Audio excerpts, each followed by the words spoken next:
Beef Wellington is one of my favorite meals. So in this video, I'm going to show you how to make it. I'm also going to show you how to get that perfect medium rare steak. How to properly wrap your beef in bacon so it doesn't leak out during cooking. How to make a delicious mushroom duxelles, which will be the base for our sauce, as well as the inside mixture of the Wellington, and finally, how to make a perfect puff pastry to go around your beef mixture. This is a special occasion meal, but not that hard to make. So let's get started. We are making beef Wellington today because last week we made beef Wellington sliders. They were super easy and delicious. But today we're taking it to the next level. For this recipe, you're going to need a 2 to 3 pound center-cut beef tenderloin. Now, center-cut tenderloin has less sinew and connective tissue than other cuts of meat. So it's going to be easier to work with and keep wall-to-wall medium rare. You're also going to need about 1 pound of fresh mushrooms. We dice those up really small and use them as the base for our sauce, as well as our filling inside of the beef Wellington. You'll also need some thyme, garlic, butter, olive oil, salt and pepper. And finally, you need puff pastry. You can buy pre-made puff pastry or make your own. It's not that hard. I have a video showing you how to do that. Today, I just bought some pre-made. Now, if you've ever worked with puff pastry before, you know it comes in like these long blocks. It seems like way too much. But once you roll it out, you'll see that it's actually the right size for your baking sheet and the beef tenderloin. The first thing we need to do is get our steak ready. We want to tie this into a nice little package, so there's no air pockets and the bacon and the mushroom mixture doesn't leak out. So to start, take your tenderloin and pat it dry with some paper towels. Then put it on a cutting board, then flip it over so it's flat. If it's not already, take a sharp knife and make sure it's clean. Then start slicing lengthwise, just slicing around the entire tenderloin. Be careful not to slice all the way through. You still want it to stay intact. Once you've sliced all the way around, open it up like a book and then put a little bit of butter inside, along with some thyme, salt and pepper. Close it back up, keeping as much of the air out as possible, and then use kitchen twine to tie it closed. Otherwise, the steam from the raw meat and vegetables will cause the puff pastry to become soggy. So to start, preheat your oven to 400 degrees Fahrenheit.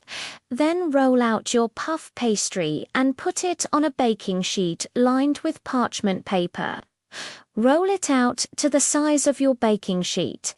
Once you have it rolled out, take a knife and cut down the middle lengthwise. Then take each piece and roll it back up. We're essentially making 2 long strips of puff pastry. Now that it's been rolled out, we need to roll it back up. We're going to roll it up tightly, then tuck it under itself so it stays rolled up. After you have it rolled up, take an egg wash and paint it on top of the puff pastry. This is going to help the pastry become golden brown while it's baking. Now that it's all painted, we're ready to bake it. We're going to bake it for 10 minutes, then take it out. Flip the baking sheet, then bake it another 10 minutes. Once it's done, set it off to the side. Now that our steak has rested, we need to slice it open so we can stuff it with the mushroom mixture. To do this, take a sharp knife, then slice it open lengthwise. Be careful not to slice all the way through. Just slice it about 3/4 of the way through, then open it up like a book. Now we need to spread the mushroom mixture evenly across the steak. Be careful not to go too close to the edge, otherwise it'll leak out during cooking. Once you have it spread evenly across the steak, close it up, then tie it closed with kitchen twine. Make sure it's tied tight. Then wrap it in plastic wrap and refrigerate it for at least 2 hours or overnight. This is going to allow the flavors to meld and the steak to rest. While the steak is resting, let's get our sauce ready. We're going to make a sauce using the drippings from the steak and some red wine. To get the drippings from the steak, put the pan on the stove on low heat. Once it's hot, take the steak and put it in the pan. Cook it for about 2 minutes, just to get all the brown bits from the bottom of the pan. Once you have all the brown bits, remove the steak, then turn the heat to high. Add flour, then continue to stir until the flour is mixed in with the drippings. Once it's all mixed together, add your beef broth and red wine. Continue to whisk it until it starts to thicken. Now that it's thickening, reduce the heat to low. Once it's thickening, add your butter and continue to whisk until it's thickening. Once it's thickening, it's ready. Now that everything is ready, let's finish our beef Wellington. Take your dough out of the fridge, then roll it out on a lightly floured surface. Roll it out into a rectangle. Once you have a rectangle, place your steak in the middle of the dough. Roll it up, then tuck it in like you did earlier. Now that it's wrapped, roll it out on the counter to make sure it's even all the way around. Once you have an even piece, place it on your baking sheet. Then paint it with egg wash.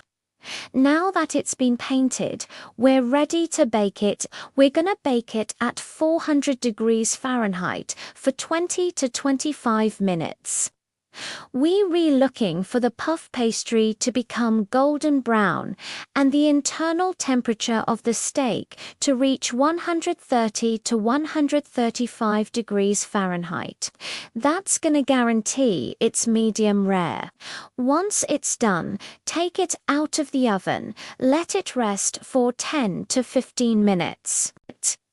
This is going to allow the juices to redistribute inside the steak, making it more medium rare. While it's resting, finish your sauce by adding some parsley. Then reheat your sauce on low heat. Once it's heated through, it's ready. Now that it's rested, slice it open and then serve it with some sauce on top.